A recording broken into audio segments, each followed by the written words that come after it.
We're in the sun too, ain't we? Yeah. Like we were down there at Stilton. Are we ready to begin? We okay? Okay. Good morning, everyone. Morning, Mayor. To Secretary Buttigieg and your team, it is an honor to have you back here so soon. Senator Casey and Governor Shapiro, it is always a pleasure hosting you for special events like this. Everyone in this city is fortunate to have you representing them, and I am fortunate to be able to call you my friends. I also would like to acknowledge Senator Marty Flynn, Transportation Minority Chair, Commissioner George Hartwick, Commissioner Justin Douglas, and Commissioner Jean Fosh. To everyone else, county commissioners, and all distinguished guests, today marks the latest chapter in the growth of our city in Harrisburg. I have long said construction is the surest sign of progress, and the expansion of the South Bridge will allow Harrisburg to reach new heights. More than 125,000 vehicles cross this bridge every day. It is a lifeline that supports our economy and that of our neighbors on both sides of the Susquehanna River. Today also shows what good government is all about.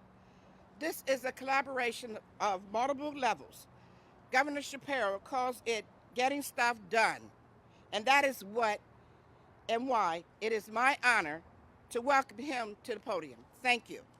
Thanks, Mayor. Thank you, Mayor.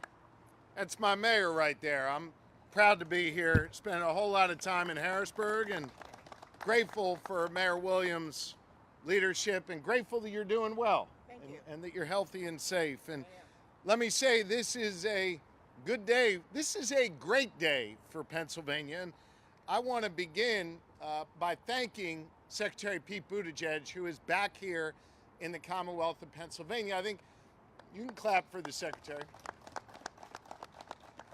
I will note, every time we invite the Secretary here, it's like 150 degrees. We were together in Steelton a few weeks ago, I think, and we were sweating pretty good then, and we're sweating again today, but this is a joyful day for all of us. And I am grateful, Mr. Secretary, that you are back here in the Commonwealth. And I think I really want to begin with a public apology to Secretary Buttigieg and also to President Biden, because I have been a royal pain in their ass for the last year and a half talking about this I-83 bridge. They were sick and tired of hearing me go on and on about it. But I will tell you, the Secretary listened, the President listened, and here in the Commonwealth of Pennsylvania, we are better off for their leadership. Mr. Secretary, thank you for being here today. We appreciate you.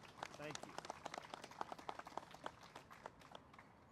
Because of the Secretary and the President being willing to listen to all of us here in Pennsylvania, especially our senior Senator Bob Casey and our PennDOT Secretary Mike Carroll, I am now thrilled to be able to announce that the United States Department of Transportation has awarded the Commonwealth of Pennsylvania $500 million for the replacement of the I-83 bridge right here over the Susquehanna River.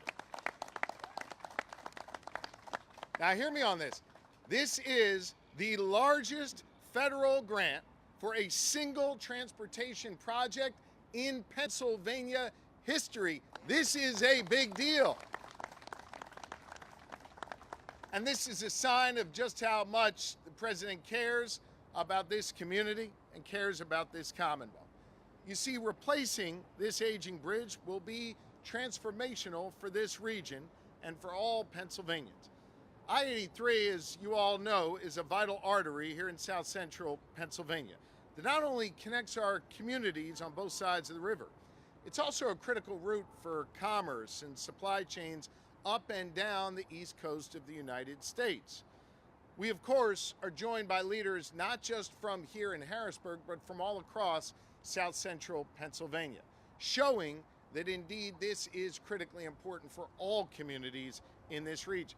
125,000 vehicles drive over this bridge every single day. It connects commuters to jobs here in our state capital and all across the region.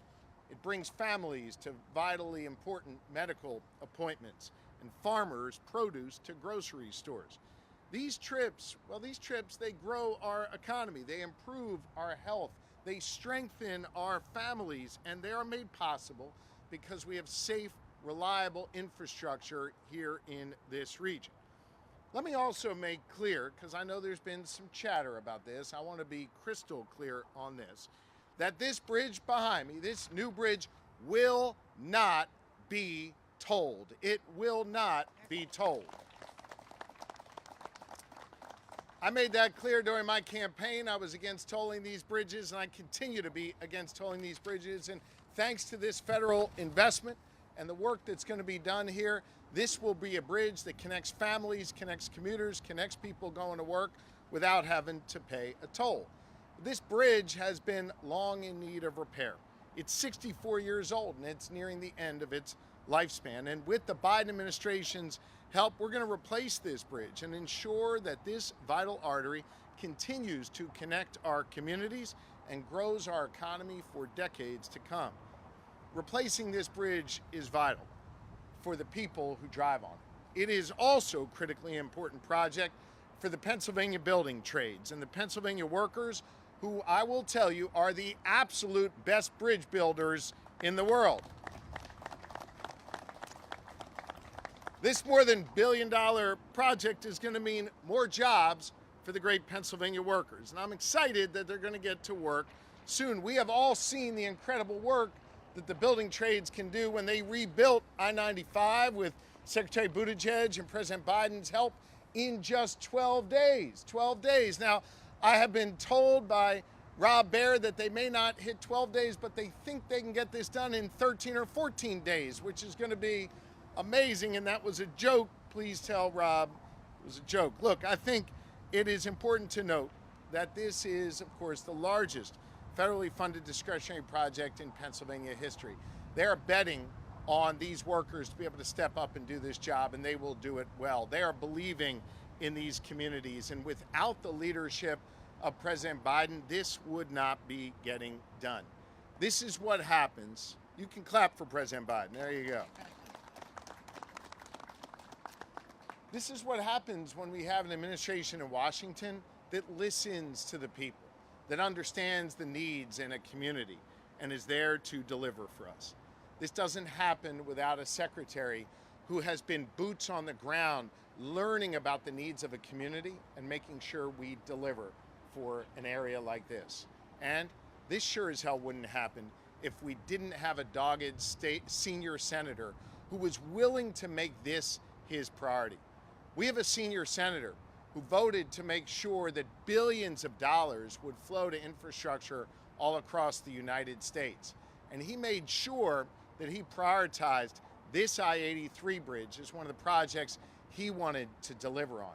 And so while I know I've been a pain in the ass to the president and the secretary over this, the senator's a whole lot more polite than I am, but he has been dogged, he's been determined, and he has been in the ear of this administration every step of the way to make this happen. We are grateful to have our senior senator, Bob Casey, on the job for us every day, working hard and delivering. And this is yet another example of how Senator Bob Casey has stepped up to make an impact in this region and all across the Commonwealth. Ladies and gentlemen, Pennsylvania's senior senator and my friend, Bob Casey. Thanks, Jeff. Really appreciate it. Thanks very much. Let's hear it for the governor, for his leadership. I'm so grateful to the governor for his leadership in seeking this funding, but also on so many other projects all across the state. We're just getting warmed up in Pennsylvania. We're going to continue to fight for these dollars, but Governor, I'm grateful for your leadership on this and on so many other issues, including a long list of projects. We're honored by the presence again of Secretary Buttigieg. As the governor said, he's heard from us a lot, and I can provide testimony to his willingness to come to Pennsylvania over and over and over again, east and west, north and south, every region of our state Secretary Buttigieg has visited. As the governor said, he has listened to us. and has spent quality time here to understand our priorities and our needs. So, Mr. Secretary, we're grateful for your presence in Pennsylvania. If you spend a little more time here, we might declare you a resident, but I'll leave that to someone else. But I'm especially grateful for not just his leadership and his presence here as the United States Secretary of Transportation, but also for Secretary Buttigieg's efforts to get the dollars out the door, to push these dollars through so we can make progress on these many projects. So let's hear it again for Secretary Pete Buttigieg, who honors us by his presence. Mayor Williams, thank you for having us on your turf again, and thanks for getting us started today in your leadership as mayor. I want to thank Secretary Carroll for his good work. I knew Mike Carroll a long time ago when he was in the General Assembly. We're proud of the work he's doing as secretary and the dogged determination he brings to his work. Drew Simpson, I'm going to introduce in a moment. He's representing not only the Carpenters Union, but I think representing the men and women of labor, union labor in Pennsylvania, and all that that means. Go ahead and clap for those men and women across the state. The leadership who's here of the building trades and representing working men and women across the state, we can't thank you enough. And as the governor made reference to, it's the best workforce, the best workers in the world, no question about it. Let me just tell you a little story about how this all happened. Way back in time, just a couple of years ago, I co-sponsored a bill that became the foundation of what was later the Bridge Investment Program and the Infrastructure Bill.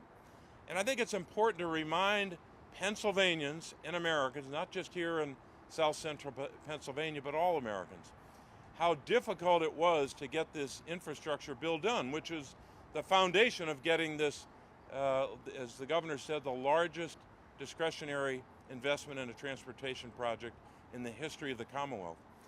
But to get that infrastructure bill done and to take the idea that we had in the bill that I co-sponsored was difficult work.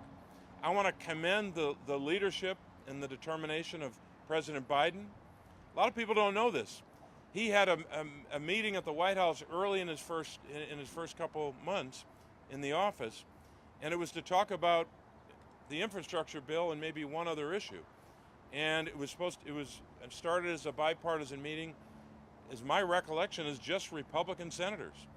That effort collapsed after a number of weeks or a few months. He had to restart the entire process to keep engaging in a bipartisan way to get the support that we needed in the Senate and the House to get this done.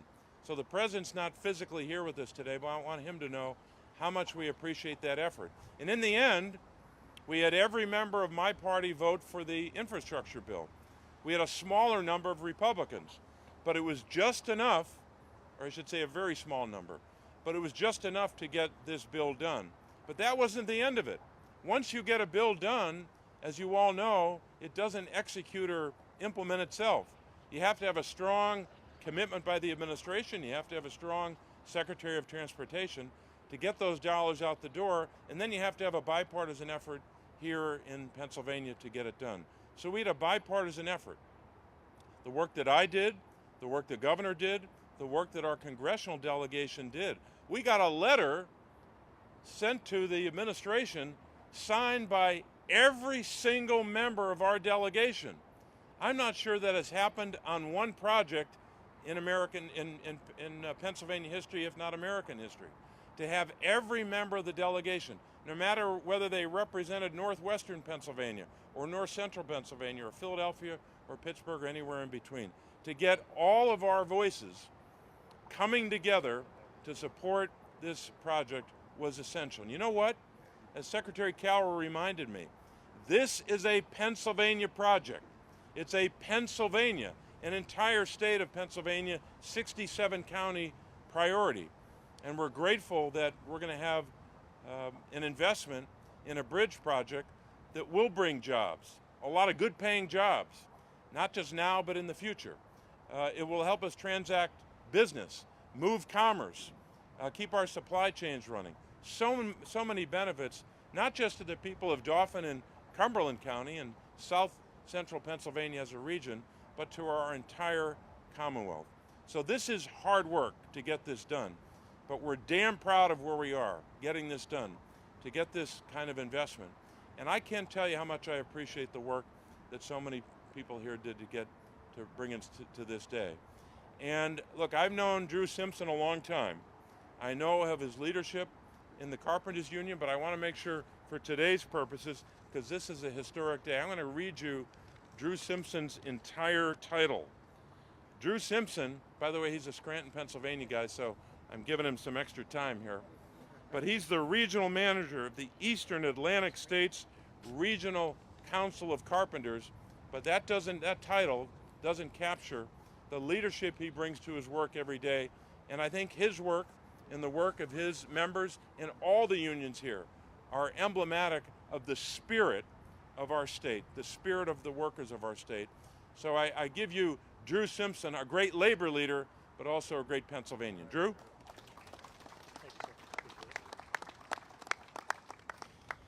Good morning. And before I get started, I just want to acknowledge, while I'm here representing the men, women, and apprentices of the Carpenters Union, we have the rest of the building trades also here in the audience, and it's an honor to speak in favor of and on behalf of labor in front of this very esteemed panel of speakers that we have here today. The Shapiro administration and the Biden administration both know that in order to create economic opportunity, skilled labor needs to have a seat at the table. The Shapiro administration and the Biden administration have worked together to get a lot done in Pennsylvania in the last year and a half, including the rebuilding a collapsed portion of I-95 in Philadelphia in just 12 days, which demonstrated that government can coordinate effectively and efficiently with private contractors, organized labor to deliver for Pennsylvanians. When the eyes of the nation were on Pennsylvania, a proud and diverse group of organized labor worked through the rain, heat, and Father's Day weekend to get the job done safely and effectively to reopen I-95. Secretary Buttigieg and Governor Shapiro know the skilled labor is the best equipped to rebuild our infrastructure, and they have consistently advocated for labor to have a seat at the table to continue creating real opportunity for hardworking Pennsylvanians to obtain good-paying jobs. Today's announcement is the latest example of the effort. After working with President Biden and Secretary Buttigieg for over a year, the Shapiro administration has secured a $500 million award to replace the I-83 interstate bridge, the largest federal transportation grant ever received in Pennsylvania, as the governor has stated previously. Governor Shapiro and Secretary Carroll advocated hard for the funding and had consistent conversations with the President and Secretary Buttigieg to make this happen. Now, thanks in part to this funding, PennDOT will replace the I-83 bridge, which connects hundreds of thousands of people where they need to go every day. This is big, and labor will be involved in this process to rebuild the bridge and help make a difference in this region. Here in Pennsylvania, we are proving that when local, state, and federal government come together and work with labor, we can do big things and deliver big infrastructure wins. This also affords us and the rest of the building trades to bring in apprentices into our training centers with the language in the infrastructure bill that talks about certified apprenticeship programs.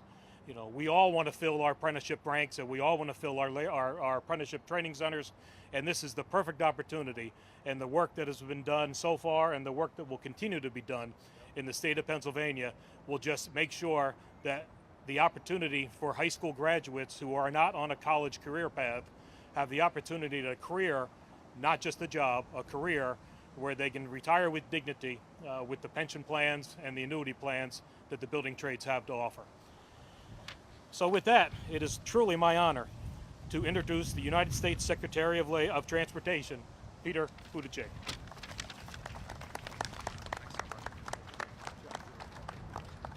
Well, thank you so much, Drew, and thanks to all of the workers that you represent. Some see concrete and steel. This administration, certainly our president, see good-paying jobs, good-paying union jobs in project after project that we're funding across the country.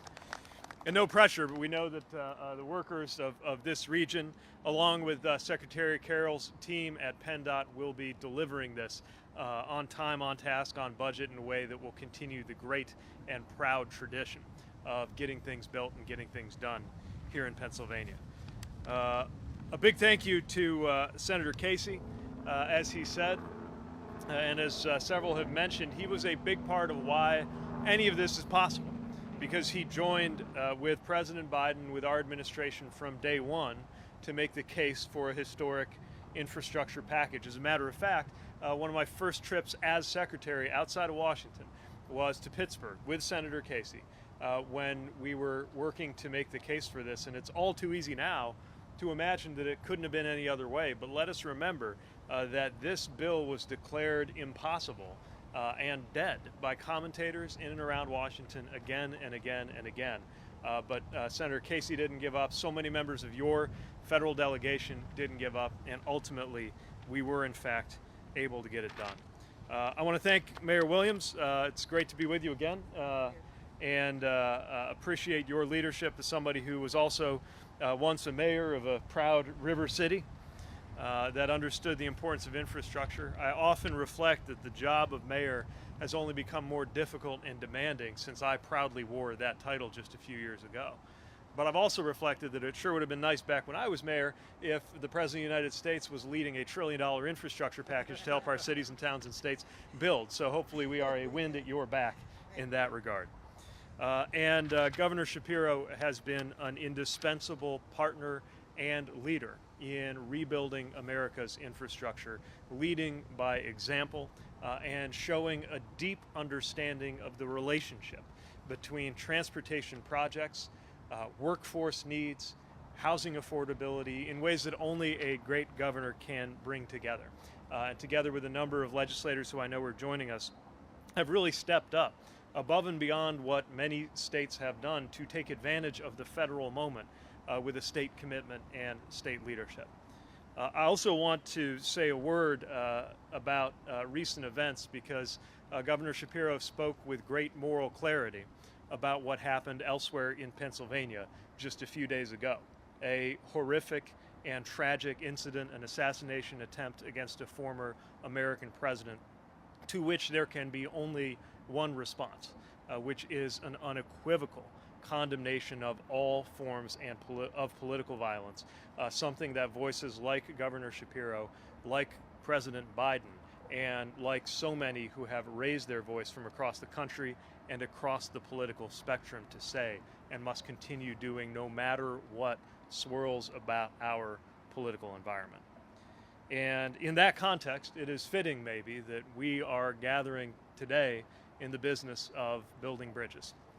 In this case, a bridge that has long been needed, something that has been brought to my attention repeatedly by your governor and others. I was going to say you can take me off your speed dial, but some tells me I'll be getting calls about the next imperative for transportation in this Commonwealth, and I would expect nothing less.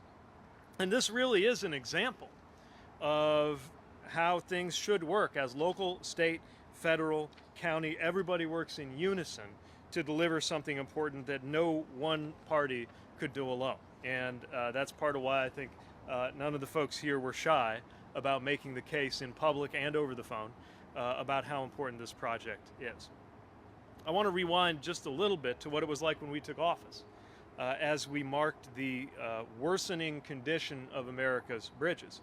The number of bridges listed in poor condition around the United States. And this state was an example. Despite real progress that had been made, this need had built up over decades, and people here saw the consequences of what happened when that underinvestment took place.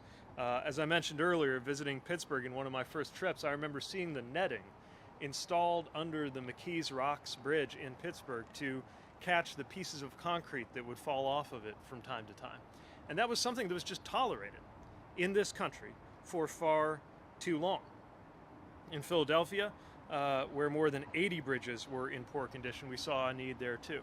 But instead of just lamenting it, President Biden took action, and that's why I was able to go back to Philadelphia and launch a $27.5 billion nationwide bridge funding program. And then Pennsylvania delivered more reminders of why this is so important. We all remember the shock of the images of the Fern Hollow Bridge collapsing into the bottom of a ravine over 100 feet deep, and if it weren't for the providence of that being a snow day, there might have been school buses driving over that bridge at that moment. But with help from the infrastructure law and great leadership on the ground, we were able to see that bridge rebuilt in less than a year, which I thought was remarkable speed until what happened the following year, when a tanker truck crash collapsed a bridge on I-95, and your governor and your DOT, local leaders, unions, and our department and our Federal Highway Administration worked together night and day to get it reopened after just 12 days. I could keep going with examples from across the state, but the bottom line is, despite the progress that was made, there was a clear need for bridge repairs to overcome the decades of underinvestment from Washington. And nowhere is that need greater than the I-83 South Bridge right here in Harrisburg. Over 125,000 vehicles cross that bridge every day. Commuters from the area, travelers from the region, trucks from across the country. A regional study found this bridge to be, and I quote, the area's most important crossing on the region's most vital corridor. But I'm sure most people you talk to in the area wouldn't need a study to tell them just how important this is. They know from daily experience. Vehicles of a certain weight are already prohibited on this bridge after an inspection downgraded its status to poor condition. It's very possible there could be further weight restrictions and more lane closures needed to keep people safe. Now, local leaders identified the needs here over 20 years ago.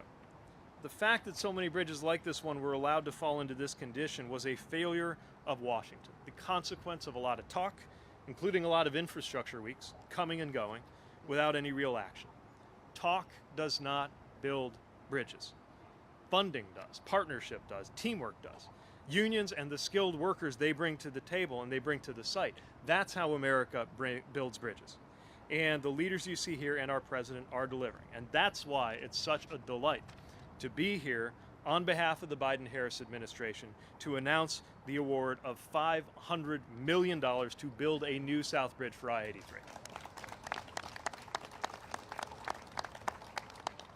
It's going to meet the safety and mobility needs of Pennsylvania today and for many years to come. It's got improved widths, merges, ramps, a better design that we estimate will lead to 117 fewer crashes every single year. Reduced congestion is projected to save drivers 538 million hours in their cars and truck drivers 66 million hours over the lifetime of this bridge. And that brings me to another important benefit here, which is improved supply chains. So many of the goods that Americans count on move through the Keystone State, up to the northeast, down to the south, east to west. Over $400 million worth of goods cross this I-83 South Bridge every day. In fact, I remember back when I was mayor of South Bend, we proudly told economic development people, you know, we have the location that can get you to the most households in a 24-hour radius right here in South Bend, except, of course, for Harrisburg, Pennsylvania. That's how nationally recognized the logistical significance of this location is. So when a bridge like this gets to be a bottleneck, or worse, if it has to close or get limited in an emergency, the consequences will be felt by people who've never driven on I-83 and couldn't find this bridge on a map. It still affects them. And by the same token, when our freight networks and bridges are in good shape and projects are moving efficiently and affordably, that contributes to lower costs for American families and businesses. It's all part of an all-hands-on-deck effort that President Biden has led to fight the inflation that COVID unleashed in our economy. The hard work to bring inflation down to 3% faster than almost any other peer country included a focus on supply chains, as well as taking on corporations on price gouging and junk fees, as well as taking on big pharma and capping insulin at $35 a month for seniors. There's a lot more to do. But this is a huge step forward, and we will continue advancing hundreds of projects to benefit supply chains across the country. There are now already thousands fewer bridges on that list of bridges in poor condition than there were when President Biden arrived. And today, this is part of a round of $5 billion going out to rebuild or repair 13 major bridges of national significance, from the I-5 bridge between Oregon and Washington to the I-10 Mobile River Bridge in Alabama, to so many more. And this is part of a bigger picture that goes even beyond surface transportation. I'll be at the Port of Long Beach tomorrow for the groundbreaking of on-dock rail that'll significantly increase the movement of goods through America's busiest port. Bottom line is that America's infrastructure is finally getting better rather than worse. And my greatest message about all of these projects, the 54,000 projects and counting that are getting support through the President's leadership and through this legislation is that not a single one of them was invented, developed, or designed at the U.S. Department of Transportation headquarters in Navy Yard in Washington, D.C. Every one of them came from a community, a county, a state, looking for a better design. We have never believed that all the ideas were going to come from Washington, but we have always believed that more of the funding should, and now, at last, it is. So congratulations to this community, to Pennsylvania, to everybody who's going to be part of this great project. And with that, I believe we have time for some questions from the podium. My colleague Kate will quarterback that process. Questions? Raise your hand if you're with the media and you would like to ask a question. We'll start right here with Seth. To Governor Shapiro, I realize thankfully we'll never have to know the answer to this question, but if this money hadn't come, this bridge was going to get reconstructed somehow, someday, what were Pennsylvanians facing that they now don't face? We work closely with the Biden administration to prioritize this bridge. They heard us loud and clear. They prioritized it, and they're sending the largest federal infrastructure grant in the history of the Commonwealth of Pennsylvania to get this done. We couldn't be more grateful, and we're just excited to finish this press conference so these guys can get to work fixing that bridge. In terms of taxes, what would it have taken to get it done if we didn't have I mean, I'm not going to engage in these hypotheticals. We asked the Biden administration and Secretary Buttigieg to step up for us. That's exactly what they did, and the good people of Pennsylvania and the taxpayers of Pennsylvania are better off because of our federal partners like President Biden and Secretary Buttigieg. And let's not lose sight of the fact that we've got a senior senator who went to work to make sure that this bill passed, that there were dollars available for bridges like the I-83 bridge.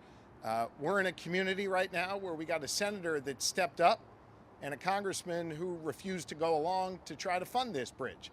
So I know who I can rely on in Washington, D.C. Senator Casey, President Biden, Secretary Buttigieg to step up and look out for the good people of Pennsylvania, and the taxpayers here are the beneficiaries of it. Thank you. Okay, we're going to go to Marshall there. Governor Shapiro, what's the timetable for the completion of this project? What sort of effort will this take? And do you anticipate congestion while work is going on? So the bridge will be under construction. I'm Mike Carroll, the PennDOT Secretary, in 2026. The traffic lanes will be maintained during the construction to minimize the effects on traffic. We expect to deliver the project in 2 to 3 years. This is probably a question for Mike. Can you talk about what this, like the actual construction is going to look like? You say the traffic lanes are going to be maintained, but what is it going to actually look like? Because I know there's work already happening on 83 right now. I think a lot of people want to know what this is actually going to look like as it's in progress. So the new structure will be constructed south of the existing structure, and after that is completed, the existing bridge will be removed, and then additional bridging will be completed to constitute the entire I-83, and then the ultimate removal of the existing bridge. But it's important to note that traffic will be maintained during the construction to minimize the effects on users of the bridge on a daily basis. We're out of the motor license fund. Well, the remaining $500 million because of the BIL and President Biden and Secretary Buttigieg, and then the balance out of the Pennsylvania Motor License Fund. Yes. Okay, back here to the local NPR. Governor Shapiro or Mayor Williams, I understand there's a large homeless encampment nearby the bridge. How will this project impact that encampment? We're meeting bi-weekly with Governor Shapiro's staff, as well as Dauphin County Commissioner's staff, as well as nonprofit organizations, to make sure that we put in a plan that those unhoused will not become vacant in the spot that you had indicated. We work every day with the nonprofit organization, Our Daily Bread. We are using the ARPA money to give them additional funding that they can have 24-hour services, as well as churches, Christian Churches United. They are also going to house some of those individuals who are now at that encampment, and they each will be dividing the ARPA money that we have from the federal government. Over to Ford. Either Senator Casey or Governor Shapiro, President Biden's been mentioned many times in this press conference. Yet at this moment, there's a group of lawmakers at the federal level who want to delay the virtual poll to nominate him. Can one of you speak about your feelings on that push to delay it? I think for purposes of this press conference, I'll leave that analysis of that political analysis to the pundits. Senator Casey, you work with J.D. Vance in the Senate. A lot of Republicans are saying that he is going to boost Trump's numbers here in Pennsylvania. Can you speak to that a little bit? Let's just do it this way. If you want to ask questions like that, we'll do it away from this podium. All right, thanks. That's all we have time. Thanks, everybody. All right, well done. That's great. Really appreciate it. Thank you. And we'll have more on the to-do list. Yeah, we'll see what project.